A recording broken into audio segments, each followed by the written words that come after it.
Et comme chaque jeudi, c'est l'heure de la chronique santé et c'est toujours avec Yasmine El Karouni qui vient de me rejoindre sur ce plateau. Bonjour Yasmine, comment allez-vous? Bonjour Pape, ça va, merci.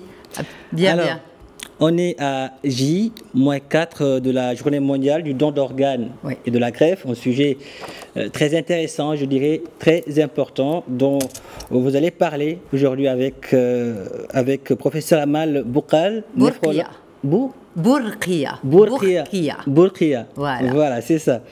Professeur Amal Bourkia, néphrologue, auteur et experte marocaine en éthique.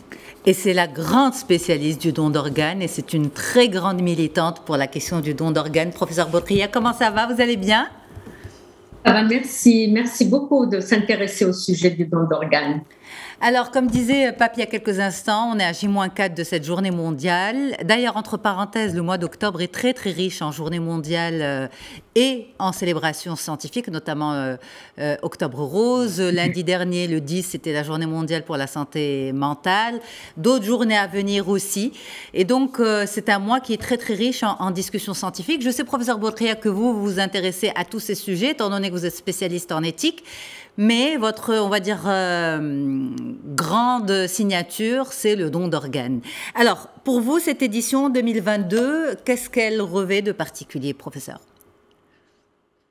Oui, c'est vrai que chaque journée mondiale, l'association RAN a saisi l'occasion pour rappeler la nécessité de développer ce moyen thérapeutique parce que si on n'a pas d'organes, on n'a pas de transplantation d'organes, donc il n'y a pas de traitement des insuffisances d'organes donc vitaux.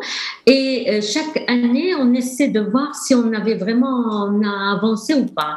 Et malheureusement, chaque année, on annonce des chiffres qui ne sont pas très honorables pour le Maroc, pour la médecine marocaine, et surtout qui ne permettent pas aux patients qui en ont besoin de bénéficier de ce moyen thérapeutique. Cette année, l'association RAN porte essentiellement un slogan, celui d'aller vers le changement de la loi concernant le donneur après la mort cérébrale. Donc, si on est tous donneurs, on pourrait peut-être permettre d'avoir un peu plus donc d'organes et sauver nos concitoyens. Alors, on va revenir à ce point dans un petit moment. Peut-être rappeler le contexte actuel, la réglementation actuelle. Qu'est-ce qui est en vigueur, professeur Bourkia, actuellement au Maroc?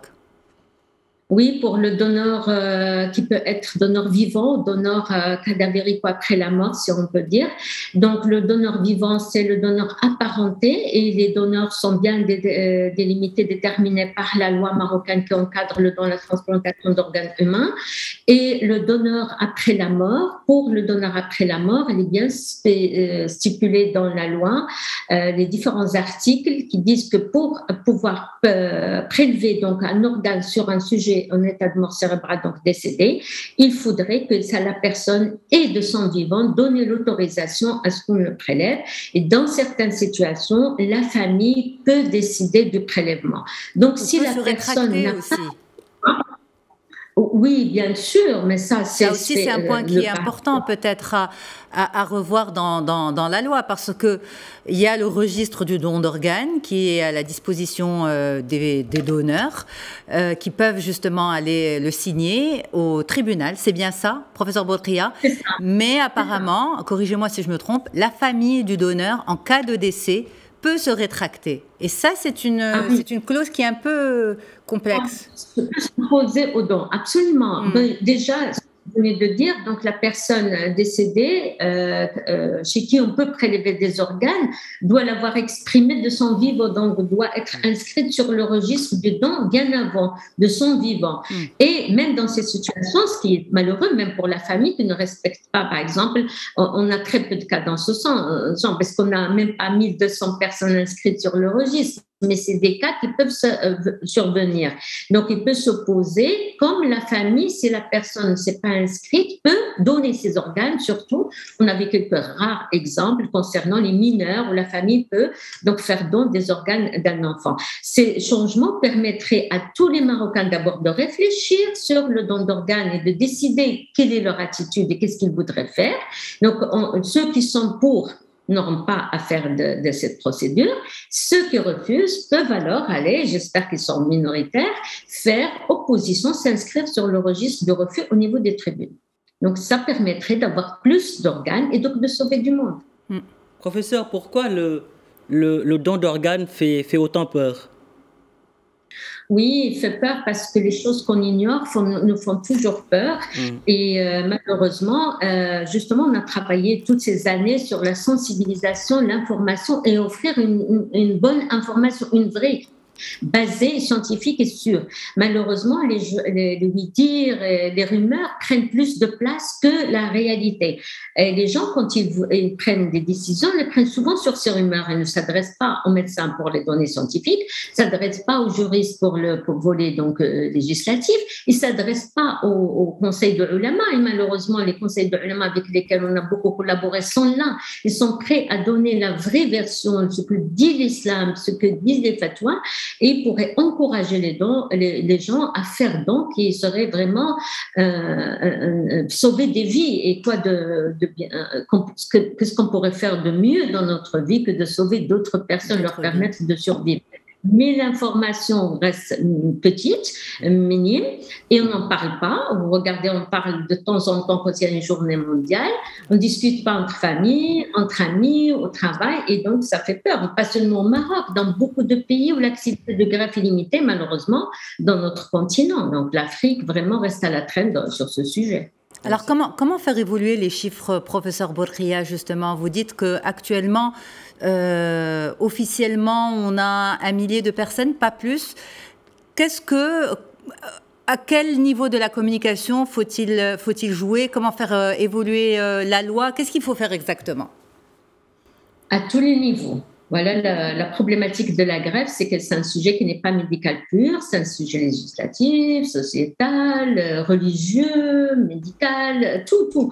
Donc, on doit tous travailler, et c'est un peu notre slogan, nous sommes tous concernés, on a tous la responsabilité donc, de développer ce moyen thérapeutique, et nous pouvons tous en avoir besoin un jour, parce qu'un organe vital peut s'arrêter, que le cœur, le foie, à l'occasion d'une prise médicamenteuse, d'une infection virale, etc. Donc, faire évoluer les choses, c'est aller ensemble. Déjà, sensibiliser les gens, mais ça prendrait beaucoup de temps, le changement des perceptions et des attitudes est la chose la plus difficile à changer chez l'être humain. Donc, il n'y a pas seulement le côté médical, on doit développer des équipes, faire vraiment une routine. La greffe, c'est une routine. Actuellement, ce n'est pas un événement, c'est un traitement. On n'a plus à voir comme quelque chose de vraiment extraordinaire. Maintenant, moi, j'ai parlé dernièrement, on a eu beaucoup à voir les dernières recherches qui sont vraiment incroyables. On va changer le groupe sanguin pour permettre d'avoir plus d'organes. On va essayer d'avoir à faire et utiliser probablement dans l'avenir des reins d'animaux, etc. On ne sait pas, cultiver et développer des organes dans les laboratoires. Mais pour faire évoluer les choses, on ne peut pas, nous, attendre des années encore pour avoir des milliers de personnes inscrites pour pouvoir espérer avoir des donneurs. Car il faut... alors, qu'est-ce qu'il faut faire, professeur? Parce qu'il ne reste pas beaucoup de temps. Oui, il faut sensibiliser, parler à tous les niveaux. Notre voisin l'Espagne a fait beaucoup d'efforts et se positionne chaque année maintenant en premier parce qu'ils ont travaillé au niveau des écoles, des lycées, des collèges, des usines, des universités. Il faut que la génération future soit sensibilisée à cette culture de don d'organes. Si on veut avoir une formation et la responsabilité, et je le dis, du corps de santé, notamment des médecins, est très, très, très importante pour informer les gens et les rassurer sur leur s'ils donnent après leur mort. Professeur Amal Bourkhia, merci infiniment d'avoir été là, d'avoir fait le point avec nous et comme vous le dites, aller au plus près des populations, au plus près des cibles pour pouvoir les sensibiliser directement. Ça, c'est une très bonne recommandation. Très, très belle journée à vous, professeur. Au revoir, merci. Merci beaucoup pour l'intérêt, merci. Au revoir. Pape, on se donne rendez-vous la semaine prochaine? La semaine prochaine, je vous donne le sujet ou je le laisse surprise? Surprise pour la semaine prochaine. Très bien, parfait. En tout cas, c'est un mois qui est rose. Octobre rose. Octobre rose. On va parler des cancers. On va parler cancer du sein. Du sein et de l'utérus. Cancer du sein en particulier. D'accord. Voilà. Donc on s'est dit à la semaine donc même prochaine. Si vous avez dit on laisse pour la prochaine fois, c'est sorti tout seul. C'est sorti. Parce que le sujet est très important. Très intéressant, et très important. Il me tient à cœur en tant que femme. Voilà. Merci Yasmine. Merci. C'est un plaisir de partager ce plateau avec vous. Professeur l'a dit, il faut parler de ce don d'organes. En parler, c'est parler de la vie, c'est pas un sujet tabou. Donc nous allons continuer à parler de ce sujet très intéressant. Voilà qui referme ce journal. Merci de l'avoir suivi.